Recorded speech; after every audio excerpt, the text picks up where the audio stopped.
Olá pessoal, tudo bem com vocês? Eu espero que sim. Meu nome é Priscila, esse é o canal Fluir da Letra e hoje eu vou trazer vocês para acompanhar o processo completo do maior quadro que eu já pintei. Então vem comigo!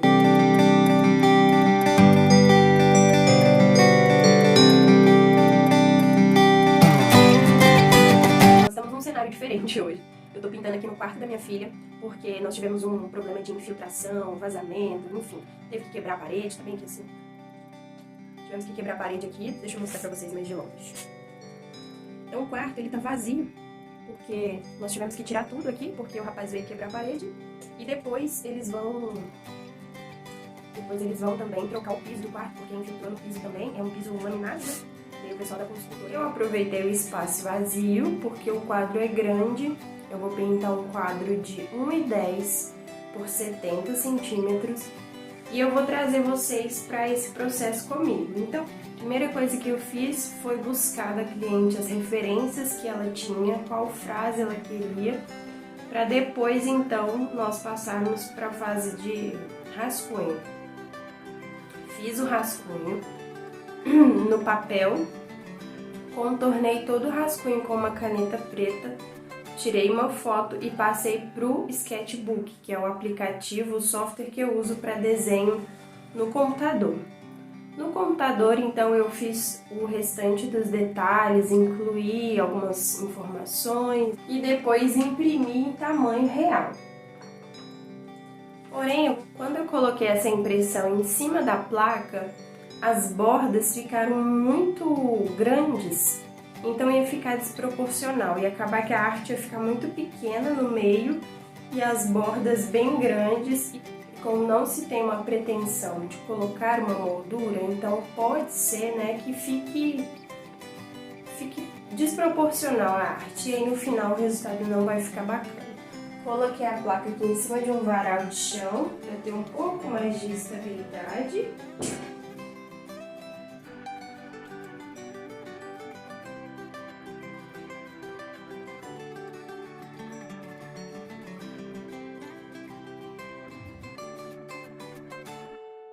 E aí, pessoal, caso vocês tenham dúvida, deixa nos comentários, tá bom? E na hora que eu for pintar, eu mostro aqui pra vocês também, tá bom? Para preparar essa peça, essa placa, ela já veio basicamente pronta, né? Não tinha muita aresta, mas as bordas dela eu precisei lixar para fazer um acabamento melhor. E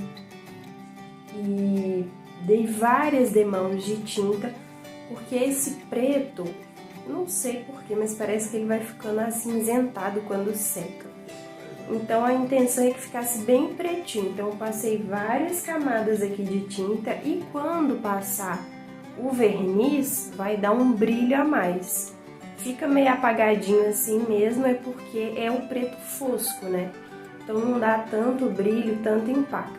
Então o ideal aqui, e também essa placa, ela vai ficar na cozinha da pessoa, então eu vou passar uma camada generosa de verniz também depois que finalizar, para poder conservar essa arte mais tempo, se ela precisar passar um pano úmido ali para tirar uma poeira, marca de gordura. E ainda que tenha verniz, não é recomendado, aí é uma dica, né, caso você trabalhe com isso, não é recomendado que a pessoa fique esfregando ali ou use algum produto de limpeza para poder limpar o quadro, porque vai acabar raspando o verniz, né, com o tempo, tirando o verniz e danificando a pintura.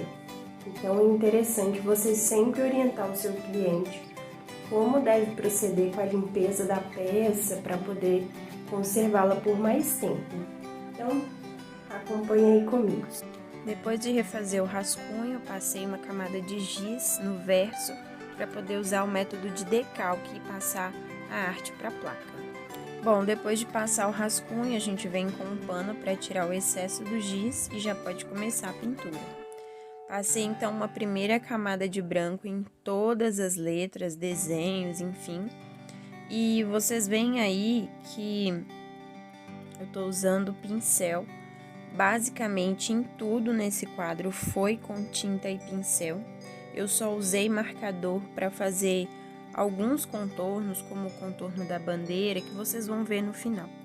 Mas a maior parte, né, 95% desse quadro foi feito com tinta e pincel. Deu bastante trabalho, porque às vezes você pressiona, né, e aí sai mais tinta, acaba ficando mais largo algumas coisas, mas aí é paciência e atenção, né, aos detalhes. Então passei várias camadas de branco, eu filmei uma parte do trabalho aqui, mas depois eu tive ainda mais alguns dias para finalizar. Esse é o primeiro dia, eu tava fazendo, já era mais ou menos meia-noite, porque eu esperei a Manu dormir e tal. E aí o primeiro dia eu fiz isso. E nos próximos dias eu passei mais ou menos uns 4, 5 dias fazendo esse quadro para fazer tudo por etapa, deixar secar, já que eu fiz tudo com tinta e pincel, o tempo de secagem é maior. Depois de tudo pronto, levei ele para a área externa para passar verniz e passei em média, eu acho que foram 3 demãos de verniz para poder cobrir bem toda a pintura. Aqui eu já passei 3 demãos de verniz, ver como tá brilhando. E o toque também fica diferente, sabe? A camada aqui parece que dá uma camada de plástico, sabe? E aí fica bem, a pintura fica bem protegida. Como vai ficar numa área que pode ficar engordurado, né? Dá pra passar pelo menos um pano mais úmido. Nunca esfregar, né? E aí eu coloquei essas três pilhas de livro aqui, por quê? Porque como o quadro ficou em cima daquele varal, e o varal não era totalmente reto, eu acho que deu uma... Madeira é fogo, né? Ela muda rapidinho. E aí, eu achei que tava começando a ficar meio curvado, então eu já coloquei ali uns pesos pra ver se dá uma nivelada, né? Se a madeira volta pro lugar, vou deixar aí. Quadro finalizadíssimo, já com verniz. Ainda tem umas partes que precisa secar melhor. Deixei o quadro ali na mesa, mais ou menos 1 ou 2 dias, com peso já foi suficiente. Ele já tá bem retinho aí na filmagem, já dá pra perceber. Peguei um papel manteiga, né, que é o que eu uso pra embrulhar quadros menores. Ali eu tive que fazer um junta porque o quadro era muito grande, mas deu tudo certinho. E aí no fundo vocês olham, ainda tá uma bagunça. Eu tô editando esse vídeo, é dia 20 de dezembro. Dia 20 de novembro foi o dia que eu mandei o e-mail para construtora para começar a manutenção. Eles só foram ver 4 dias depois, e só vieram consertar 2 semanas depois. Então hoje, dia 20, está completando 1 mês e as coisas ainda estão fora do lugar. Eles terminaram a arrumação na semana passada, dia 14, por aí.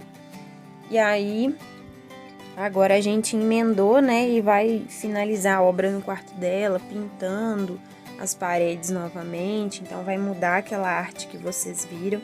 Por isso ainda tá tudo fora do lugar. E fiz aí então a embalagem, cortei alguns pedacinhos de papelão para fazer as cantoneiras, né? Para não acontecer de bater em algum lugar e estragar as pontas do quadro. Não sei se eu comentei em alguma parte aqui do vídeo, acho que não, mas eu fiz os furos no quadro, fiz 4 furos e já enviei com os parafusos e as buchinhas para a cliente poder fazer a instalação lá. E aí, é um furo básico ali, né? Se precisar, a madeira tem essa possibilidade de aumentar, talvez, o furo. E eu coloquei ele em locais que não vão estragar a pintura. Então, se ela, por acaso, achar necessário colocar um parafuso maior, ela vai poder fazer isso sem estragar a pintura. Coloquei ali um cordãozinho só para dar um impacto maior na hora de fazer o unboxing, né? Abrir a embalagem, ver tudo certinho. Coloquei o plástico bolha, o mesmo plástico que veio a placa, né, da fábrica. eu usei o plástico para poder ficar bem protegido, porque madeira não pode ficar batendo, né? Então eu fiz o máximo ali para poder proteger tanto a madeira quanto a pintura. Por último, eu embalei com papel craft, esqueci de filmar, de fotografar, mas enfim, essa é uma das últimas etapas, né, da pintura, de como estava ficando. Depois dessa foto eu ainda assinei e fiz mais alguns detalhes.